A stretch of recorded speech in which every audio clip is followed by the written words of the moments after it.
When I was in high school, I would spend 1 month every summer at a summer camp held out in the woods. I had been going there for many years and was close friends with some of the people that went there. People would come to the camp from hours away, and I would usually have to wait a whole year until I could see my camp friends again. Eventually, senior year rolled around and my parents dropped me off for my very last summer camp.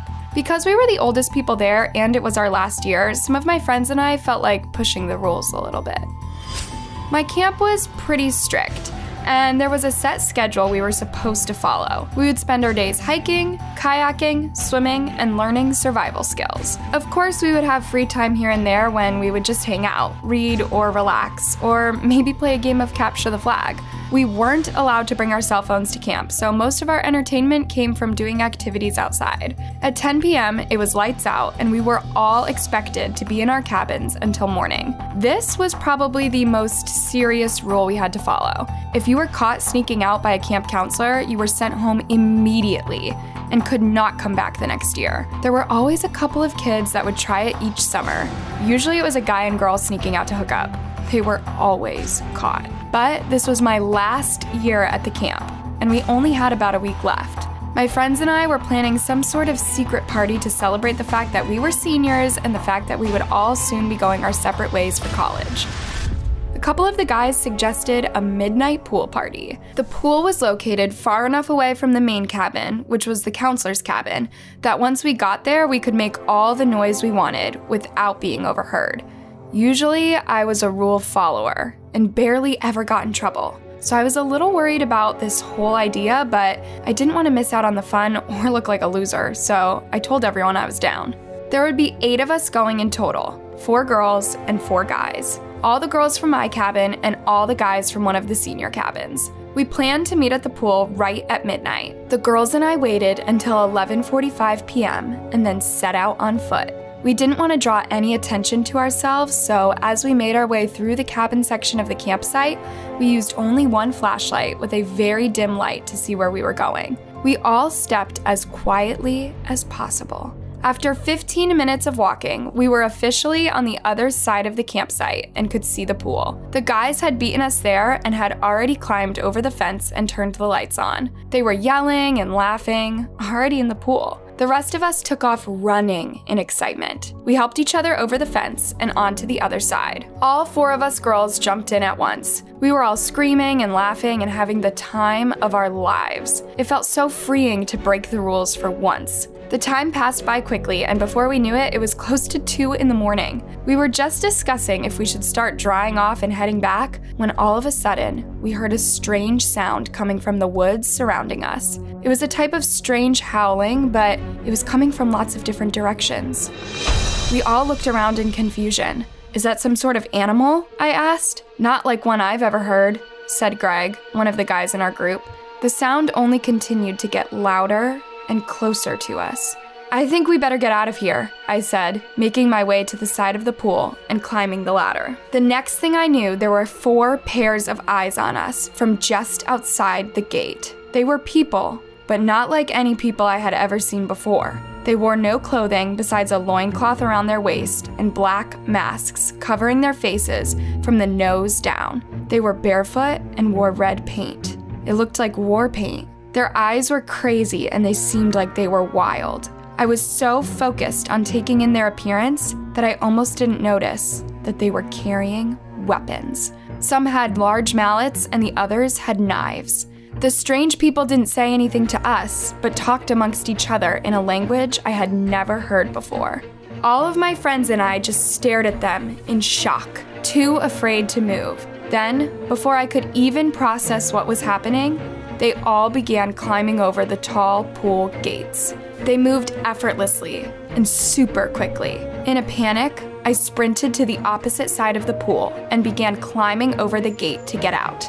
I was still wet from the pool and my hands slipped, causing me to fall back down hard on the cement.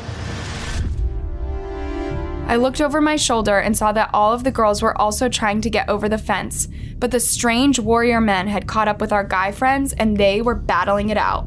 I screamed in terror as I watched one of the men swing his mallet into Greg's skull, causing blood to splatter all over the white cement.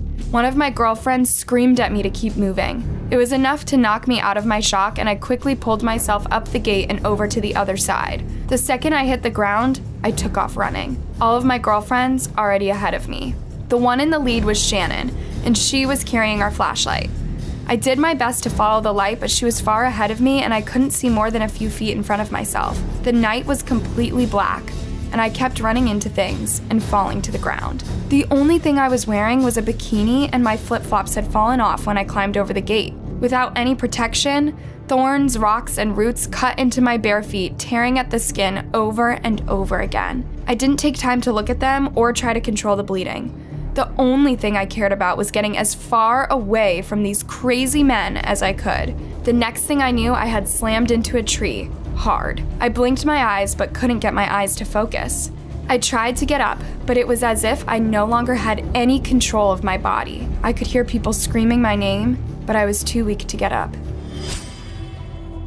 I could hear pounding footsteps getting closer and closer to me, and I knew I needed to move. I needed to run right now if I wanted to live. But my head hurt so bad, and I just couldn't get myself to move. The next thing I remember is someone grabbing me up from the ground roughly. It was so dark, I couldn't tell who it was at first. But then the person spoke out in the strange language I heard earlier, and I realized I was being carried by one of the strange men. "Let me go!" I screamed, fighting against them, but they only held me even tighter. "Isabella?" I heard a voice call out my name from a little ways away. I recognized it right away. It was Christopher, a guy from my group. I had known him since I was a kid. "Chris, help me!" Something hard slammed into the person carrying me, and once again I fell to the ground, slamming my head. Suddenly I was picked up again, but this time I knew I was in good hands because I could hear Christopher's voice. He carried me with ease, even while running. I guess all those hours he spent working out were paying off. I was relieved when I began to see cabins and realized we were back at the main campsite. The girls had beaten us back and had already woken up the counselors. They told us the police were on their way. I was taken to the main cabin to be checked out by the nurse. Thankfully, aside from cuts and bruises, I was okay. But I wasn't thinking about myself. I could only think of Greg, and the blood splattered all over the cement. I knew without a doubt that he was dead. Everyone was sent home from camp early so that the police could investigate. They found what was left of Greg's body, but could find no sign of the wild men who had attacked us. They believe they are a part of some violent cannibal tribe that lives off the land. The summer camp did what they could to keep the story quiet, but once the news got out about what happened, they ended up having to shut down the camp completely. One thing that I know for sure is that if Chris hadn't been there to help me, I'm sure they would have killed me just as terribly as they killed Greg. I can still hear his screams when I close my eyes to sleep at night. When I was a junior in high school, we got a new kid who transferred from a different school. His name was Charlie, and he was really cute. I was super attracted to him, just like a lot of the other girls I knew. But there was one girl in particular that made it clear that she was going to go after Charlie and that anybody who got in her way was going to be sorry. Her name was Annie. She was friends with my best friend, McKenna, so I had to hang out with her from time to time, but I didn't like her. She was a typical mean girl who thought she was better than everyone else. I don't know what McKenna saw in her, but I had to put up with her anyways. Every day at lunch, I had to listen to Annie go on and on and on about Charlie and how she wanted to come up with a creative idea to ask him out. She seemed to have no doubt that he would like her back. I ended up keeping my crush to myself. I was going to shoot my shot with Charlie and just see what happened. Sure enough, we ended up getting paired up for a project in history class. We had to do a PowerPoint presentation on the Civil War. I asked him to meet me at a local coffee shop after school so we could work on it together, and he agreed. He ended up being just as nice as he was attractive, and we hit it off immediately. The next day, he asked me to go out on a date with him that Friday. Things kept progressing, and before long, we were a couple. I'll never forget the moment we walked into the school cafeteria for the first time, hand in hand. Annie was sending me a death glare, which I ignored as I sat down at our usual table. McKenna was talking about her upcoming birthday. She was planning a pool party at her house. Her parents had a lot of money and they had a big pool complete with a slide. All of our friends were invited, including Annie. I would just have to ignore her. The party was held at night, and there were string lights strung all around the deck and pool area. We spent hours eating pizza, chatting, and laughing. McKenna had just finished opening presents inside the house when she realized the necklace she always wore was missing. It was from her grandmother who had died, and it was super important to her. As she began to panic, I told her to calm down and I would go search the pool for her.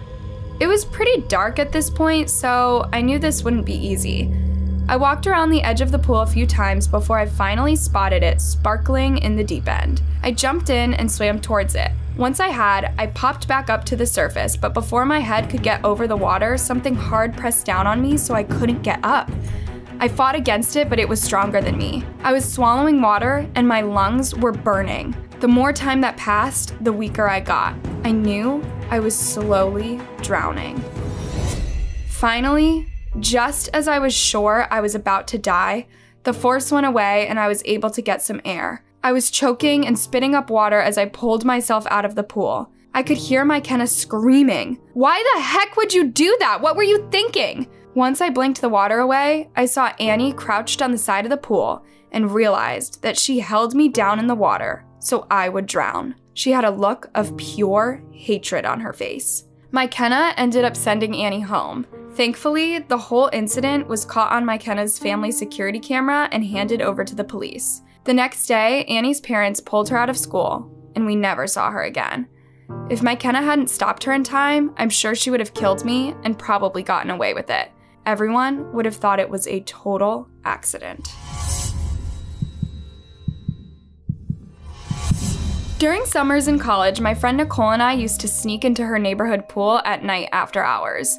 There weren't any security cameras, and we could always get away with it as long as we didn't make too much noise. On one particular night, I hoisted Nicole up in the air so she could reach over the gate and undo the latch. We had been there for about 20 minutes just swimming and chatting when all of a sudden I realized that a man was sitting in one of the chairs at the end of the pool opposite us. He was alone and staring directly at us. I gestured to Nicole to look at him. We stared at each other silently, super creeped out. "We should leave. I have a bad feeling about him." She nodded and we made our way out of the pool. We were drying off and getting dressed when all of a sudden the man walked over to us. I was prepared to scream if things got sketchy. "What are you two ladies up to for the rest of the night?" he asked us. We're probably just going to go back home." The man said he was having a party at one of the houses nearby and that we should come. We told him thanks, but no, we had to get back. He didn't want to take no for an answer and kept pressuring us to come. The more times we said no, the angrier he got. Finally, I grabbed Nicole's hand and began pulling her to the door. We were walking quickly and in the direction of her house when all of a sudden, the man jumped in front of us, grabbed Nicole, and held a long bladed knife by her neck. "You'll both come with me or I'll slaughter your little friend right on the street," the man hissed at me. Nicole and I were both crying and hyperventilating. "Fine, we'll come with you," I told him. He told us that if either of us made a noise, he would kill us both. We walked along the dark, empty streets, his hand on both of our shoulders, pulling us along. We finally came to a small house in the back of the neighborhood. Something in my gut told me that if we went into that house, we would never come out alive. I had to think of something to do, quickly. That's when I remembered the pepper spray my dad made me get before I left for college. It was in my bag. As quietly as possible, I slipped my hand into my bag and pulled it out. In one quick motion, I sprayed the man right in the face. He screamed and jumped back, giving Nicole and I a chance to run. We ran all the way home and called 911. The police searched the neighborhood, but couldn't find him. The house he had taken us to was vacant. I can barely sleep at night, knowing he could come for me at any time. If you liked this video, check out our other new video on Anna Horror. 3 horrifying, true internet predator stories. It's guaranteed to send a shiver down your spine. Sleep tight.